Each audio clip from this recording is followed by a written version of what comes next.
Bien, señores, le damos la bienvenida al licenciado Israel Abreu, quien es economista, experto en finanzas e impuestos y director de la Comisión Económica del Partido Revolucionario Dominicano. Licenciado, gracias por estar de nuevo con nosotros. Buenos días, Michelle. Gracias por el privilegio de darme la oportunidad de dirigirme al público de Revista 110.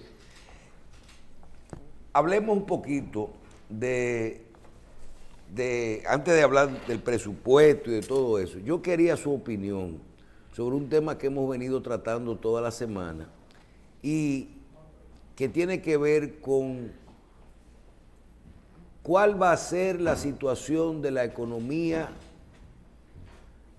específicamente con el tema de no haber realizado una reforma fiscal. Me voy por el tema del crecimiento.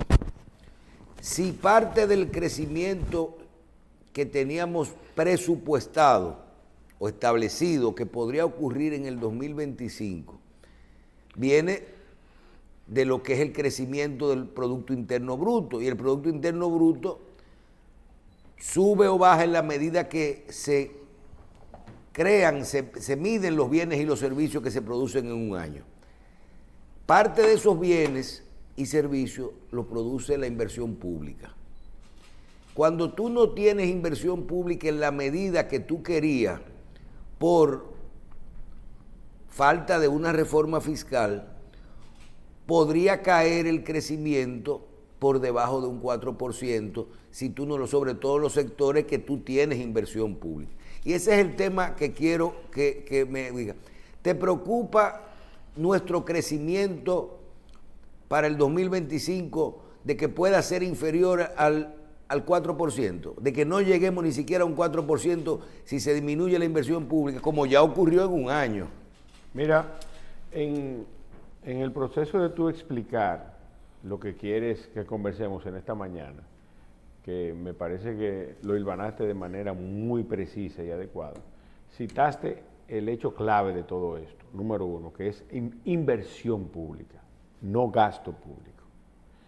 Lamentablemente, así decirlo, porque han sido las ejecutorias de este gobierno, no es algo que yo quiero que pase, pues hemos visto reducir la inversión pública en bienes que produzcan algún retorno, tener cifras históricas al respecto de cómo han bajado. Ese es un dato interesante que yo quiero que vayamos acotando y que vayamos segregando en esta conversación. ¿Qué pasó durante el año 2024? Igual que en años anteriores, la inversión pública en términos de inversión que produzca un retorno también se redujo, ¿verdad? Y la economía dominicana, a pesar de que ha crecido en promedio durante los últimos 4 años por debajo de la inflación en 2.22% en los últimos 4 años, del 2000, incluyendo el 20 inclusive, hasta el año 2023, la economía dominicana, lamentablemente la inflación ha superado el crecimiento económico, la economía aún así ha crecido, para que estemos claros. Si bien es cierto, ¿verdad?, que el presupuesto general del Estado influye positiva o negativamente en la economía nacional, que es otra cosa, ¿verdad? Hay que salvar la distancia de lo que puede pasar, aunque no hayamos tenido esa tan anhelada reforma que quería el gobierno que hubiese en República Dominicana. La economía nacional es una economía resiliente. El dominicano trabaja, produce y gasta. El crecimiento económico de República Dominicana no depende necesariamente del gasto del gobierno. Vuelvo y repito. Hubiese en alguna medida generado algún desparramiento importante en la economía, claro que sí, si se hubiesen destinado los recursos, no desde ahora, sino desde el año 2019, 20 y 21, en inversión pública, que es el gasto más eficiente al respecto de incidir en el Producto Interno Bruto.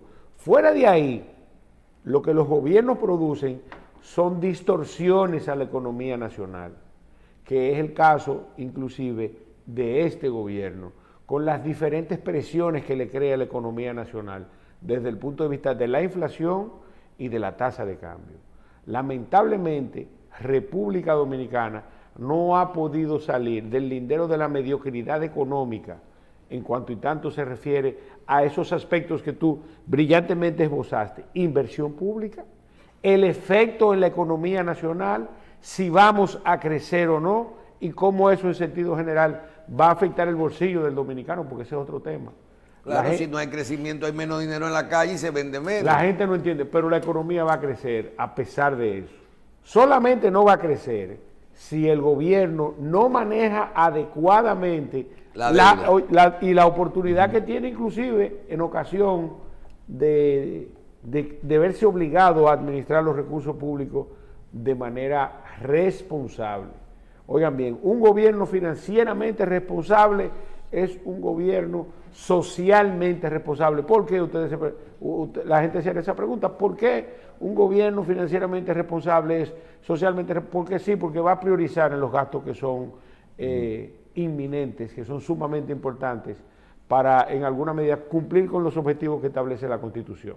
Ahora, mientras tanto, ¿verdad? La gente le dijo a este gobierno: mira, después de 4 años, verte ejecutando el presupuesto general del Estado, nosotros no confiamos en ti para ponerte más dinero en las manos, porque lamentablemente has demostrado ser incapaz en el logro de los objetivos que tú mismo prometiste. A nadie lo obligó a Luis Abinader a prometer lo que prometió durante campaña y llegar a ser presidente y entonces desdecirse como lamentablemente lo ha hecho. Entonces, oye bien, Michelle, importante y que quede en el subconsciente de quien me está viendo: la economía dominicana es resiliente, la economía dominicana está diversificada, el dominicano consume y produce el dinero de esta economía. Si bien es cierto que el gobierno incide con el presupuesto general del Estado, no menos cierto es que es muy posible que esa incidencia sea más negativa que positiva en el caso del gobierno de Luis Abinader y el PRM. Y finalmente, entonces, en ese orden, creo que el gobierno de Luis Abinader tiene la oportunidad, porque no le queda de otra, de ser financieramente responsable en el uso de los recursos públicos para resolver algunos de los problemas que no ha logrado resolver, lamentablemente. Bien, otro tema, que hablaste un poquito también de la inflación, pero hay un tema que quiero, aunque es muy difícil de predecir, porque tiene mucho que ver con cómo se comporte el mercado, pero hay una variable importante que siempre es la tasa de cambio. Estoy viendo de hace unos días un comportamiento extraño de la tasa de cambio en el país, aunque tengo que reconocer que yo me paso meses diciéndole a los dominicanos todos los días: señores, nosotros, miren el presupuesto. Cuando tú ves que en agosto, en noviembre, en septiembre, tú ves un presupuesto del 2025 y ya tú sabes que te dice ahí, está el 62 en el presupuesto. Entonces, no te asustes cuando tú veas el dólar al 62 en el 2020, que lo están diciendo 6 meses antes cuánto va a estar. Hay otros indicadores que son que el 2% de la inflación siempre se traslada, que sube un poquito según la inflación y todo eso. Pero hay algo en diciembre ahora, y estoy viendo un comportamiento extraño con respecto a no solo al incremento, sino a cómo adquirir los dólares. ¿Qué tú crees? Y inclusive algunos economistas dando opiniones serias de qué puede ocurrir en enero si no se tiene una inyección de parte del Banco Central. ¿Qué tú opinas de la moneda y de su comportamiento? ¿Es normal lo que está ocurriendo o hay algo que ha cambiado? Mira, hay un economista que me gustan algunas de sus explicaciones, se llama Ray Dalio. Y él explica al respecto del comportamiento de algunos fenómenos económicos que obligatoriamente, aunque en alguna medida hay cierto porcentaje de error en ese tipo de predicciones, que remitiéndonos simplemente a la historia de un país, a la historia económica de un país, podemos predecir el futuro económico de dicho país. En ocasión ¿verdad? De esas etapas de nacimiento, crecimiento y declive. Pero aquí en la efeméride nosotros decimos que este país nació cogiendo prestado. Entonces ese es nuestro destino siempre, parece. Lamentablemente.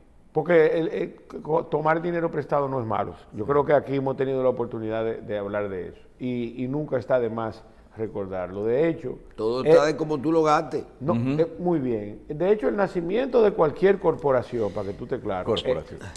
el patrimonio que se aporta es un pasivo contra esos socios, para que tú entiendas. ¿Verdad? A menos que la empresa recompre esas acciones, entonces se convierte en un patrimonio propio. ¿Tú entiendes el punto? Sí.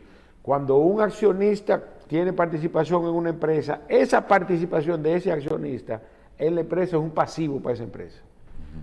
Solamente se convierte en parte de su patrimonio propio cuando él compra y lleva a tesorería esas acciones. Pero ese es otro tema. El hecho es que el nacimiento de todo proyecto económico tiene un origen desde el punto de vista de la deuda del pasivo. El tema es si tú lo utilizas para producir o simplemente para consumir.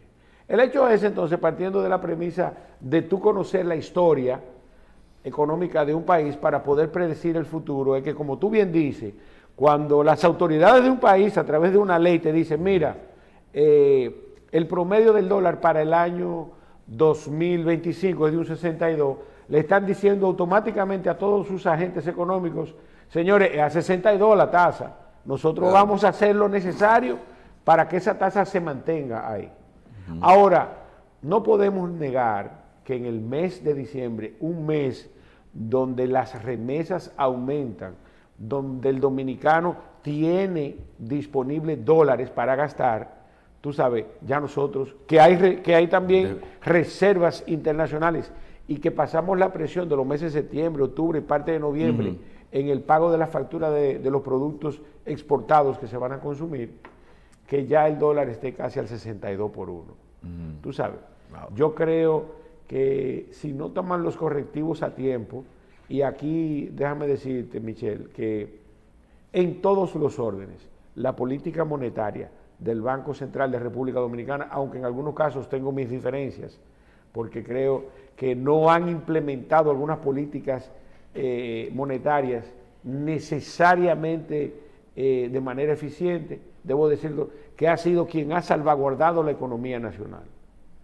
Al margen, oye bien, de un monstruo. Totalmente al margen de cualquier distorsión que haya introducido el gobierno. Pues yo te voy a decir una vaina, coger la cantidad de dinero que tomó este gobierno para gastarlo en el mes de diciembre, 5,000, 6,000 millones de pesos, eso le genera presión a la economía.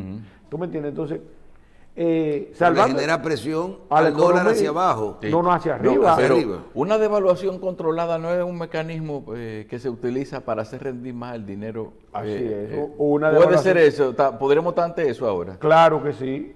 Y lo vivimos todos los años. Balaguer era un especialista en eso. Él te creaba, tiraba muy, ¿cómo se llama cuando prendían la maquinita? Inorgánico. Tiraba inorgánico en cosas que no producían inflación.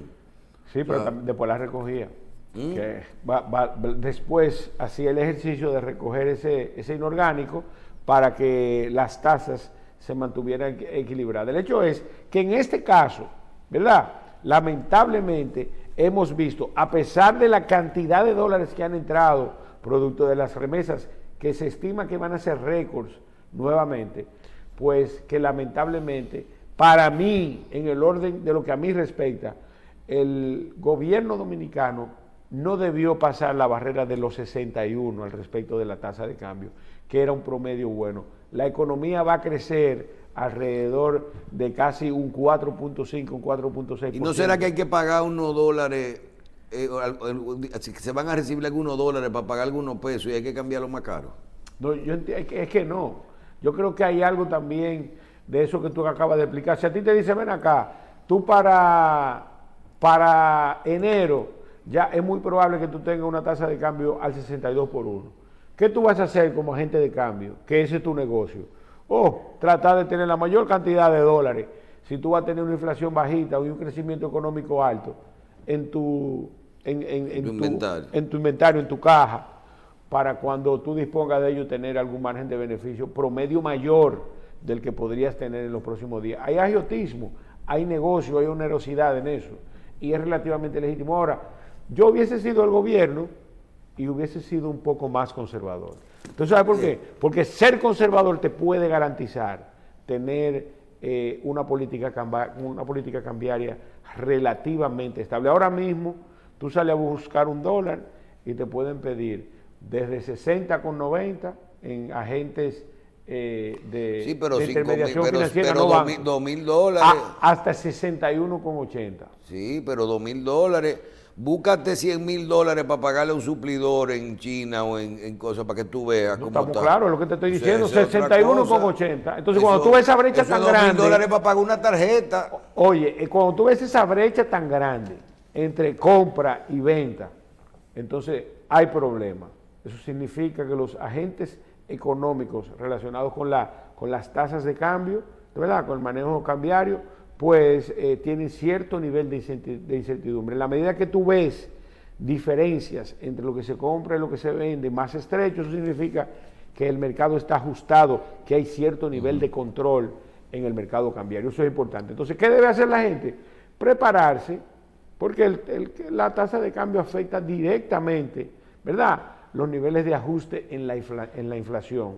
Eso es directamente proporcional por la cantidad de productos, bienes y servicios que el país consume a nivel internacional. Y otra cosa que no podemos dejar de observar, nosotros todavía no hemos podido recuperar ese 20-25% que perdimos de exportaciones con el mercado haitiano, que ese es otro tema, esa es una divisa que no está entrando a este país. Bien, Israel, nosotros ahorita vimos lo de no hacer una reforma fiscal, de cómo puede afectar el tema del crecimiento del Producto Interno Bruto. Sí. Ahora vamos a ver el tema de los presupuestos y de la ejecución de esos presupuestos ya para fines reales de la operación de nuestro país.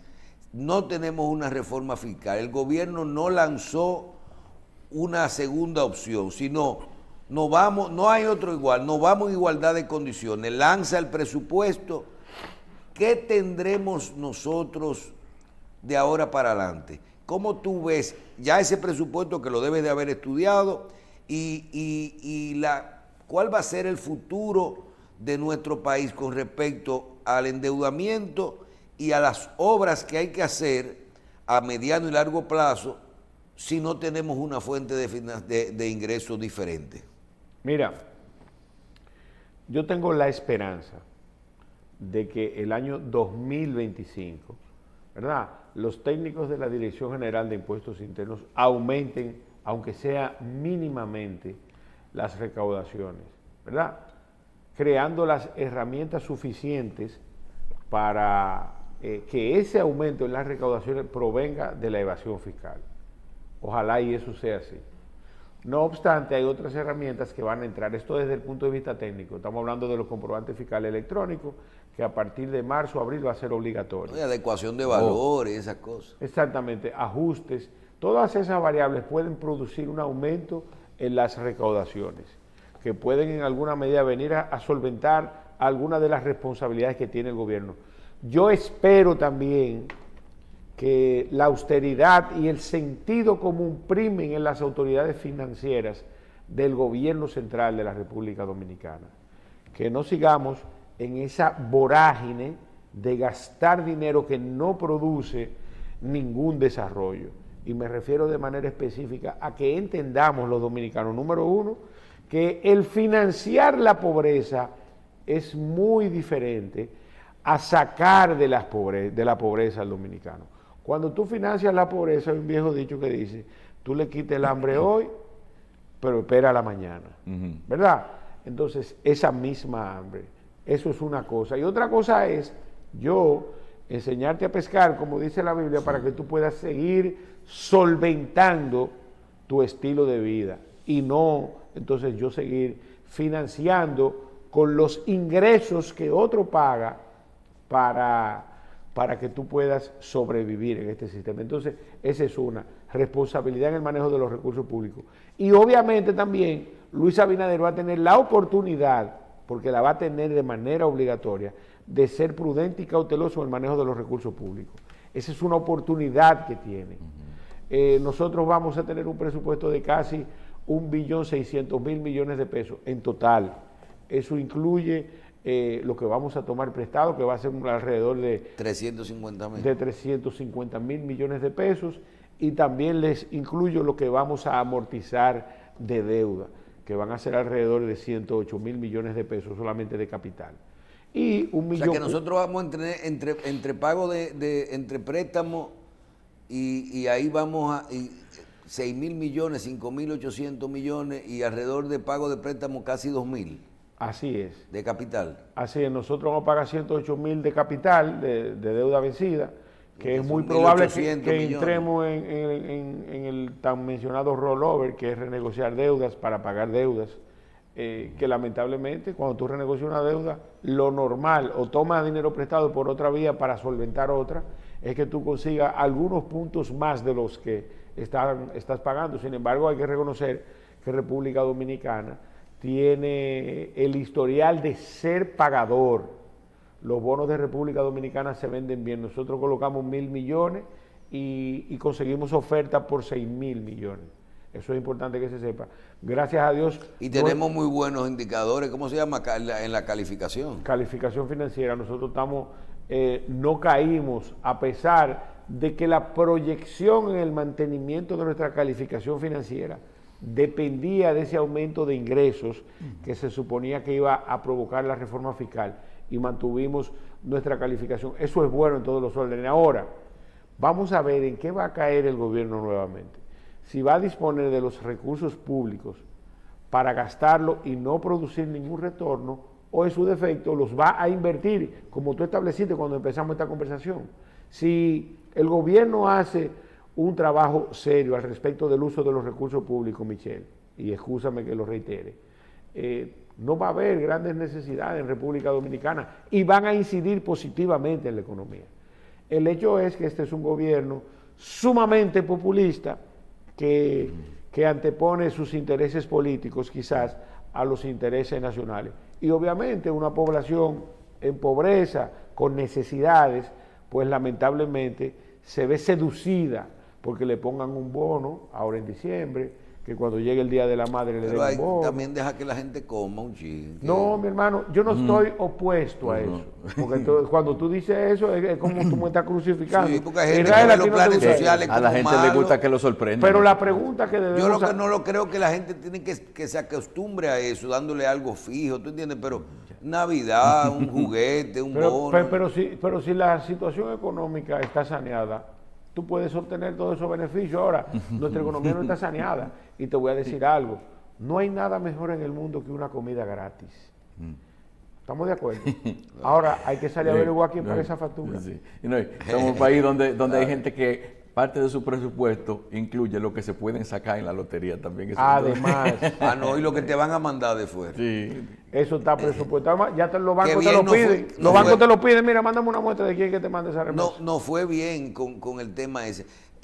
Finalmente, si sacamos de que, como decía Valdés, que todavía el crecimiento no se refleja, no se desborona hacia abajo, a la gente no lo siente. Pero hablemos de todo. No se desparra. Hablemos de todo lo contrario. Los grandes sectores. Vi ahí 9.700 millones de remesas y vamos a cerrar con 10.700 millones. Turismo, David Collado va como por 11 millones de personas de visitantes. La zona franca estuve con ellos y están felices, y todo el sector logístico y nearshoring y todo eso. En fin, la construcción va bastante bien y ahora le prestaron unos cuartos baratos para activarla. ¿Tú entiendes que de verdad todos esos sectores están así? Son los sectores grandes, ¿verdad? Lo que, vamos a decir, las patas que en el sector privado que fundamentan la economía. Todo eso también, eso no va acorde con lo de la gente, sino con lo que sostiene la macroeconomía. Mira, para mí, el gran salvador de la economía dominicana versa en dos órdenes. El primero, el Banco Central. El Banco Central ha sabido ser oportuno al momento de poner circulante en las manos de los empresarios y de los ciudadanos. Ha sido lo que históricamente ha hecho desde el año 2021. Colocó 216 mil millones de pesos. Que algunos de esos dineros yo pudiera criticarlo al respecto de para qué se colocaron. Le prestaron dinero a la gente sin interés para que se fuera de vacaciones, gente que no tenía trabajo. Pero perfecto, eso movió la economía, número uno. En el año 2020 prestó 189 mil millones de pesos, en el año 2022, perdón. En el año 2023 se prestaron alrededor de 167 mil millones de pesos. Pero eso es del encaje. Sí, eso es del encaje, pero eso no está mal. Okay, esas son las variables. El Banco Central y la segunda. Espérate. El Banco Central, quiero hacer el periplo, por 167 mil. Hubieron 60 mil que desaparecieron en una semana. Sí, ya. ¿Verdad? Y ahora, en el año 2023, porque el 24 no ha concluido, también prestó una cantidad de dinero importante. Y ese mismo camino lleva el año 2024. Y el segundo, entonces, son las remesas internacionales, para que tú estés claro. No es el turismo ni es la inversión extranjera, son las remesas. La remesa es un dinero que llega a República Dominicana totalmente limpio. Eso no tiene ninguna responsabilidad del Estado Dominicano en el mismo. Porque además no le paga salud, no le paga educación, no le paga seguridad ciudadana, no tiene ningún costo sanitario. Ese dinero que llega a República Dominicana es una donación que llega a las arcas de República Dominicana, a los bancos de República Dominicana, totalmente limpio. Un dinero que se gasta o que se ahorra, se invierte, se gasta o se ahorra. En el peor de los casos se ahorra y los ciudadanos dominicanos, empresarios y consumidores tienen acceso a través de las instituciones ¿Tú sabes financieras. cómo tenemos que hacer? Esos son los dos mejores actores que a la diáspora, ¿verdad? Y oye lo que te estoy diciendo. En ninguna de las dos el gobierno dominicano tiene incidencia de manera. Todo lo contrario, a los pobres dominicanos en el extranjero lo que hacen es pisotearlo y venderle sueños. Bien. Israel Abreu, licenciado Israel Abreu, economista, nos acompañó. Muchísimas gracias por su participación. A ustedes por el privilegio de dirigirme a la gente de Revista 110.